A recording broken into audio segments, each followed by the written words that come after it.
ځای کې مې دمه وه د شپې هغه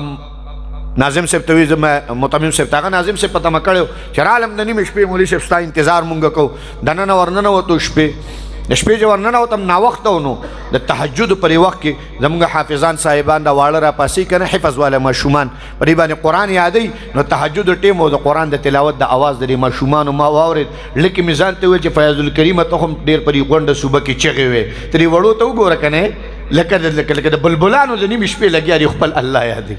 د الله قرآن وایي پاسه مړه ته هم یو دوه رکاته وکړه نو زه لاړم اودس مې وکړو جومات ته چې راننوتم دوه رکاتو باندې ودرېدم هغه ځای نه هغه حافظ صاحب ولیدل چې د مولوي صاحب چېرته د شپې راغلی دی چېرته نیمې شپې راغلی دی ما چې سلام وګرځو نو هغه مولوي صاحب رالاغې ما ته مولانا صاحب ته نپل برابر کا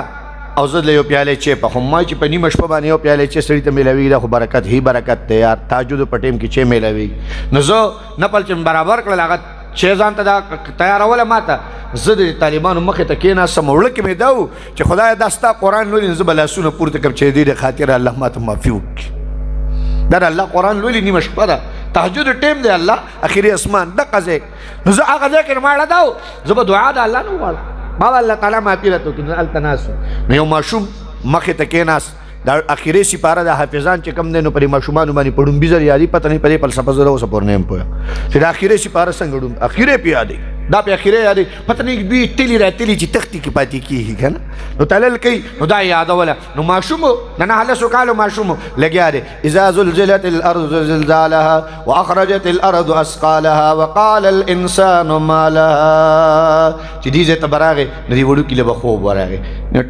طالب یې ورکړله بیا به رانیغ شو بیا اذا زلزلت الارض زلزالها واخرجت الارض اثقالها وقال الانسان ما لها نو دا ماشوم وړوکی و نو بیا به ولې خوب ټالی ورکړله مړه چې بیا به ولې خوب ټالی ورکړل که نه پرې خوب باندې به ورغ بیا به رانیغ شو اخر کې دې ماشوم دا خوب ټینګ نه کړ اخر کې دې ماشوم دا خوب ټینګ نه کړو نو دا سر یې داسې نیولی نو دا سر یې راواغستو چې تلو نو قرآن ورته کولاو پروت و نو د قرآن په دې منځ کې د خپل سر کېښود ایسته پکې ویده شي ما ورته چې کتل مې واه قربان طالبه قربان شم طالبه ستا نه قربان شم قرآن درته وویل ته زما یې راځه زما دې غېږه کې ویده شه راځه ته زما یې بل ځای کې مه ویده کېږه قرآن د خپله غېږه درکړه قرآن د خپله مینه درکړه قرآن په خپل غېږه کې وده راځه ما سره وده شه ته ما یادوې نو ته زما یې راځه ما سره پرېوځه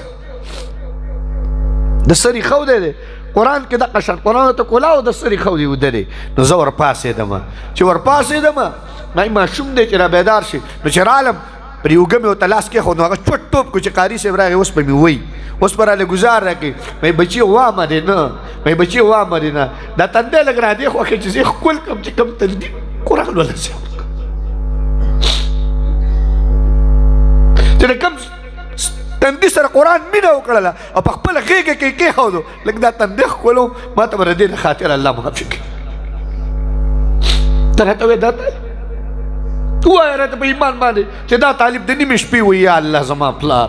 یا الله زما مور یا الله امت مسلمه د دې وړوکي ماشوم دی طالب د ده دا ګفتار او د ده دا دعا به الله رد کړي والله که الله یې رد کړي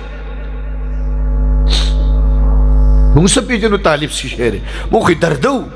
موږ یې خفه کوو موږ له دردونه ورکوو د ماښام وخت کې دلته خو پته نه لګي د ماښام وخت کې طالب راشي او کوڅې ته ولاړې اواز کړي خدای مو بخه د قرآن طالب یې ماله ډوډۍ راکوي د قرآن طالب یې ماله ډوډۍ راکوي صد افسوس ستا پرې مال صد افسوس ستا پرې دولت باندې صد افسوس ستا پرې جاګیر باندې صد افسوس شه چې د قرآن طالب تا دومره کو چې خپلې کوڅې ته دې ودرو مړه په کار دا و چې دې کوڅې ته ورته ولاړ وې په کار دا و چې دا تندی خو تا ښکلولې ولې دې دومره محتاجه کو دا طالب چې خپلې کوڅې ته دې ودرولې او ستا په کوڅه کې اواز کوي زه د قرآن طالب یم ماله ډوډۍ راکوي زه د قرآن طالب یم ماله ډوډۍ راکوي تمہارا مال دے دے سر پارا دا دولت دے دے سر پارا دا پیسی دی دے سر پارا چی ما طالب مجبورہ کھڑے نا لا شخکولے کا دی سینی تیرا نزے کا طالبہ گورے زمان کسی لبی آرا نشی تو کو دا قرآن طالب تا تا کو پرشتی وزر خوری چی سا خواری زم استاد مدرسے تا درن مالا بیا مراسا ما له مرزه ما په امتحان کې مچ